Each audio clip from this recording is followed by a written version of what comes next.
So John Fetterman is quite the oddball candidate in a lot of different ways in terms of American politics. However, when we're focusing on populism and specifically left-wing populism, for the most part, he's actually not that atypical. John Fetterman, of course, runs as this left-wing populist, somebody who understands the working man, somebody who wears hoodies all the time and can never be bothered to be dressed anything reasonable for the jobs that he's actually serving, because he's not like you elitist or whatever.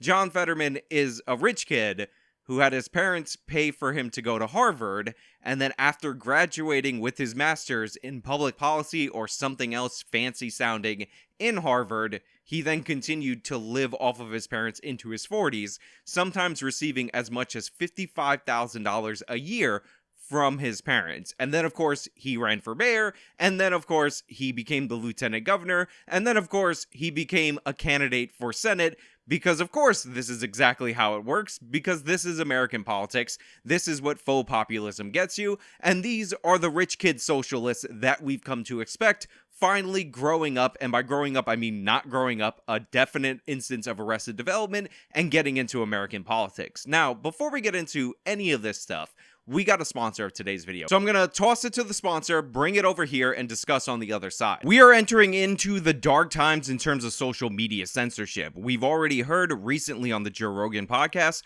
how Mark Zuckerberg coordinated with the FBI in order to suppress stories that were critical of Joe Biden leading up to the 2020 election. And since that worked and there were no consequences, you can expect much more of that. So what you need is a social media company that can't be censored, something that's decentralized, something that's not corporate owned and will not bow to the extremists in the Democratic Party and get rid of the opinions that are unpalatable according to the Democratic Party. And that social media company is Bastyon. And the thing I love about Bastyon is it essentially combines the great aspects of Twitter and YouTube without any of the downsides. And due to the unique way that you set up accounts, you won't have to give up any personal information. There's no passwords to store. It's all on the blockchain, and it operates based on its own cryptocurrency. And if you sign up using my affiliate link, pinned comment, and in the top of the description of this video, you will be gifted 2 of the Pocketcoins that help you navigate through the app, and I will be posting early access videos like I do on my Patreon and on my Subscribestar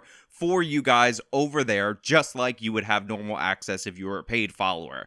Go to the link, check it out, free to use, absolutely secure, operates on the blockchain, amazing offer, get on board. Now look, I've seen a lot of clips of people making fun of John Fetterman's inability to speak at this moment, and I just want to caution against that, because Fetterman actually was the victim of a stroke that he had shortly after securing his win for the Democratic primary. And this guy, even though he was uninteresting, unsuccessful as a mayor, and should be nowhere near the Senate, was actually capable of speaking before the stroke, and the stroke obviously negatively impacted him. And considering he's running against Dr. Oz, I thought it would have been really smart for Dr. Oz, who's actually a well-renowned cardiac specialist, to offer to examine Fetterman to see what he could need going forward. I thought that would have been a good guy gesture in politics that emphasizes his illness without being petty and without being nasty in the attacks of him. But just so you can hear how he speaks, I am going to play a clip, but I don't want to make fun of the guy.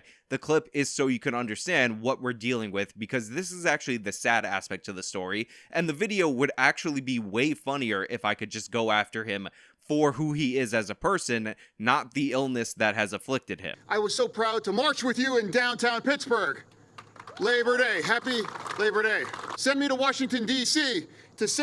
so I can work with Senator Casey, and I can champion the union way of life in D.C. Thank you very much, and it's an honor.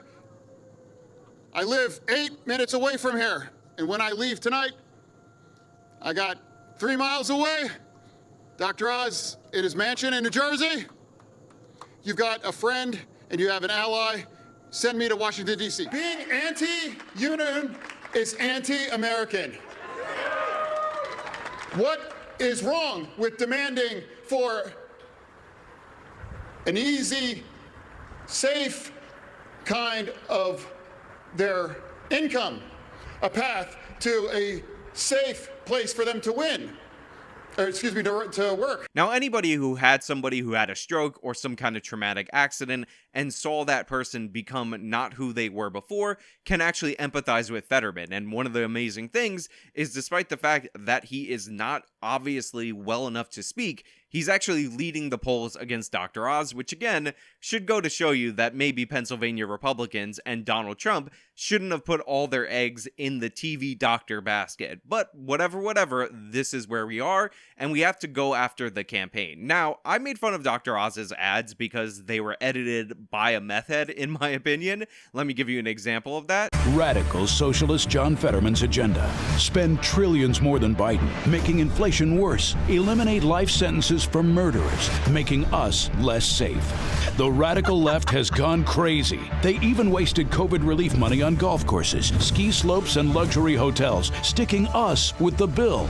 Crazy ideas from radical politicians. And Fetterman's the craziest. Time for a change. I'm Dr. Oz, and I approve this message. And one of the reasons why I was mad at Dr. Oz is because I felt like he was pulling the focus away from crime. It's like this guy has a childlike understanding of Republican Party politics and thinks if you just say something, then socialism 3 words later, then repeat in a political ad, it's going to be effective. When in reality, in actuality, I have no idea what I'm supposed to get from that ad from Dr. Oz. And again, that's not even the worst example of an ad. I want Dr. Oz to emphasize crime. We talked about Lee Zeldin pulling really close to Kathy Hochul based on the crime issue. And considering Pennsylvania is home to Philadelphia, which currently has record homicides right now, this would be, in my opinion, a great issue to focus on. And to Dr. Oz's credit, he actually is going in on the crime issue, and he seems to be focusing his campaign, which I think is great, on that issue. And John Fetterman, by the way, is in fact very pro-criminal. In fact, when asked repeatedly if he could do anything, if he could wave a magic wand in order to change one thing about American society, his go-to thing was to get people out of prison and reduce the sentences for murderers. He actually is against life without parole for murderers, which I think is absurd. If you kill somebody, especially in a cold-blooded, premeditated fashion, you forfeit your right to exist in society. We should not be going soft on murderers, but Fetterman seems to believe that all this soft on crime stuff won't actually leave people more in danger. Again, tell that to the district attorney in Philadelphia, Krasner, who has his same ideology, who has the full support of Fetterman, and the record murders that he's dealing with because this guy refuses to prosecute anyone. If you had a magic wand and you could wave it and fix one thing, what would it be? Life without parole in Pennsylvania. We could save billions in revenue long term. We could save thousands of lives and not make anyone less safe. And also expunges many permanent records of people that have been living their best lives and have been paying well beyond when they should have for a charge that they caught, 10, 15, 20 years ago. I was on a panel with Secretary Wetzel earlier before the pandemic hit, and he said something remarkable that I agree with. He said, we could reduce our prison population by 1/3 and not make anyone less safe in Pennsylvania. And that's a profound statement. Now, despite Fetterman's stated values, like him being a working man who wears a hoodie everywhere just to show you how much he's a union working type of guy, even though there's no evidence that he's ever worked a real job in his entire life, this is actually one value that he sticks to, because there are 2 individuals that are working for the Fetterman campaign, or have worked for the Fetterman campaign, that are actually murderers. They are convicted of murder, and yet they're working on the campaign. Now, when I talked about Dr. Oz highlighting these 2 individuals and giving him credit for this, people started coming at me telling me that these guys were wrongly convicted. They served 27 years for a crime that they didn't commit. They're definitely 100% innocent. They didn't do nothing. Trust me, they're all good in the hood, and you're just a wrong person, a bigot, and you should support them actually looking into these convictions and overturning them. And while the media declaring these 2 individuals to be totally innocent, an instance of wrongful conviction might be good enough for some people, that's not good enough for me. So I've actually pulled up the information related to these people's case, and it turns out everything that you've heard about the story, everything that you've heard about their innocence is 100% false, and the leading thing that is completely false related to their case is this idea that their conviction was vacated or overturned or anything similar. This is not the case. These 2 individuals actually got their conviction reduced because they were granted a commutation. So, according to the letter of the law, they are 100% still convicted murderers. Now, the individuals in question suspicion are actually brothers. They're called Dennis and Lee Horton, and the reason they were convicted of murder is that according to the prosecution, according to the jury,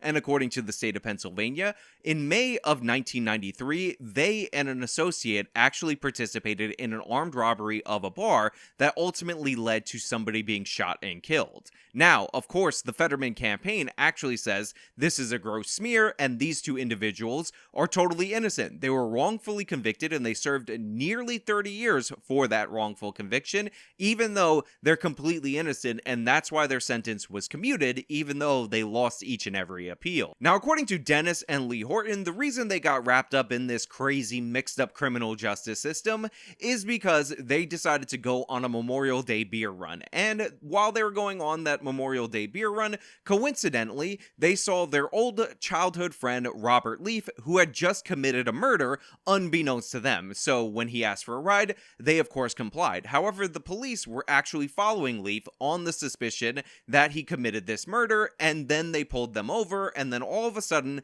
the evil white racist police officers decided, for no reason at all except for evil white racism, to pin the murder on all three of them. They were charged with second-degree murder, which of course is murder during the course of a felony. All of them got life sentences, and this was just an instance of injustice. Now, there's a few problems with that account of events, and it's kind of ridiculous that a bunch of media outlets are actually running with that account of events, and all of these problems can actually be found during the appeal process. And of course, remember, they lost every appeal, which is mentioned in this article as if it's proof that the system was against them, although they never mention why they actually lost the appeal. So let's actually go into it and talk about what Dennis and Lee Horton actually did on that Memorial Day weekend. The evidence adduced at trial established that on May 31st, 1993, Horton, this is referring to Dennis Horton, and his brother Lee Horton, who will be known as Lee throughout the course of this, I know they have the same last name, that is to clear up some confusion,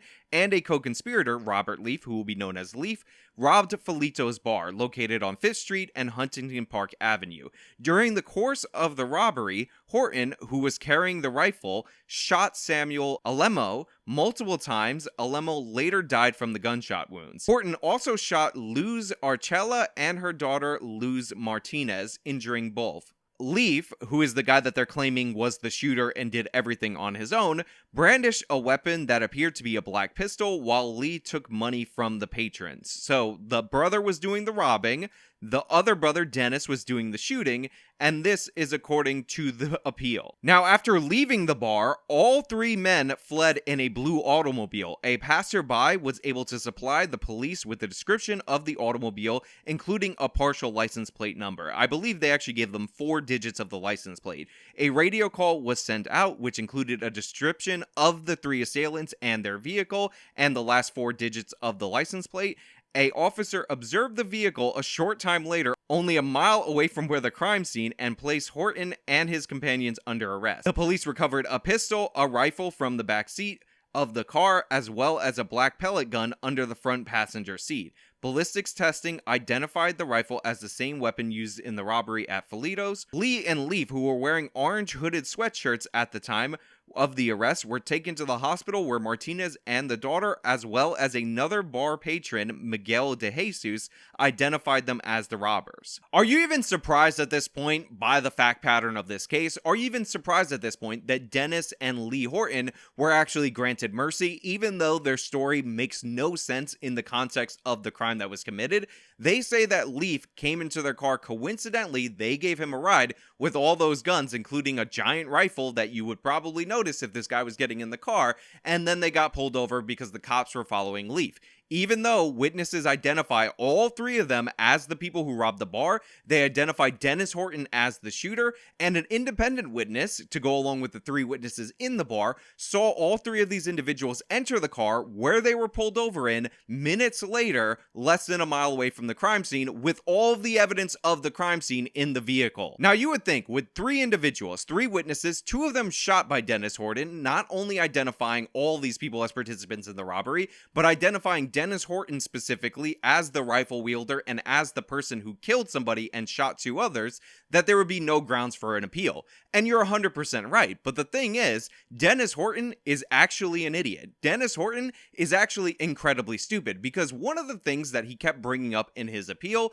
was this argument that Robert Leaf was in fact the shooter. And one of the basis for this argument was that somewhere in some police notes, they actually wrote down that maybe Robert Leaf was the shooter because they intended to get the 2 brothers to flip on the 3rd person for a lower sentence, so that way they can secure a solid conviction against Robert Leaf. However, this is a completely irrelevant fact. This does not matter at all according to Pennsylvania law, because they were convicted of felony murder, murder in the 2nd degree. So what that means is all of these individuals, the shooter and the non-shooter, whoever it might be, face the same charge because the death, the killing, was during the course of an armed robbery, which was a felony. So Horton's appeal rests on the idea that somewhere in the police notes at one point in time, very early on in the investigation after the arrest, the police mistakenly believed Leaf was the shooter and might have tried to pursue a strategy based on that knowledge, if it wasn't corrected immediately thereafter, of trying to get the 2 brothers to snitch on the other guy for a lighter sentence. This is an issue that's not relevant. Even if it was true, they were all convicted of felony murder. That's why they got their sentences. So he's appealing on an issue that does not change the outcome of the trial at all, because the charge that he was convicted on didn't require him to actually be the shooter for him to be convicted on it. So on top of the fact that this issue is totally not relevant to the convictions that were secured in this case, the appellate judge also points out that they're alleging bias against Horton and against these people, possibly due to evil white racism, despite the fact that they actually investigated based on thinking one person was the shooter, and the facts led them to conclude that Dennis Horton was the shooter. So this actually validates the investigation process and does not undermine it as outlined in the appeal. So to be clear, Dennis and Lee Horton are not in any way, shape, or form innocent. And one of the things I find incredibly funny is that the new version of their story about how they just picked up their friend and had nothing to do with the robbery contradicts what they own up to in their own appeals, because the appeal was based on him trying to argue that he was not the shooter in the case, not that he wasn't there. Funny how his story changes depending on which avenue of appeal he tries to take, and the media runs with the most generous offering, never actually giving you an accurate accounting of the facts. But if we were to believe the idea that this guy just happened to see them get in the car, despite the fact that a witness identified them all getting into the car together, where are the other 2 black dudes that were involved in the robbery? Did they just Thanos snap out of existence? Did Leaf actually just use Kagebushin no Jutsu, clone himself, and then do the robbery with him and his 2 shadow clones? Or is the idea that there's 2 other phantom black people in the robbery that must have disappeared out of existence in an instant, that were coincidentally driving a car with the last 4 digits that were the same as the Horton brothers' car and the same color right around the same time, minutes later within a mile, and Leaf actually got into one of these cars with the last 4 digits of the license plate being the same, that was also blue, and then switch cars really quickly before they disappeared or whatever. It doesn't make any sense. So yeah, Dr. Oz should not let this Fetterman thing go, because not only did he hire 2 people that were involved in the murder, according to the evidence, he hired the shooter, the man who shot somebody multiple times during the course of a bar robbery, and then shot a woman and then her daughter. So shame on John Fetterman for actually hiring these murderers, shame on Governor Wolf for commuting the sentence of these murderers, but shame on the media the most of all for reporting that these guys were innocent even though their story is contradicted by their own statements in their own appeals. And they also report that the conviction was overturned when that is just not the case. It was commuted. They were granted mercy. They were commuted to time served. They definitely did it. It is irrefutable, indisputable. That's why they lost all their appeals. And the fact that they claim innocence now based on a story that could not possibly be true is more evidence, more proof positive that these 2 are in fact murderers. But hey, those are just my thoughts. Let me know your thoughts down in the comments below. If you liked the video, you can show me by leaving a like. You can subscribe for more content. You can follow me on all my social medias. You can support me via the support links in the description box of this video. This has been me talking about Fetterman actually hiring murderers. Till next time.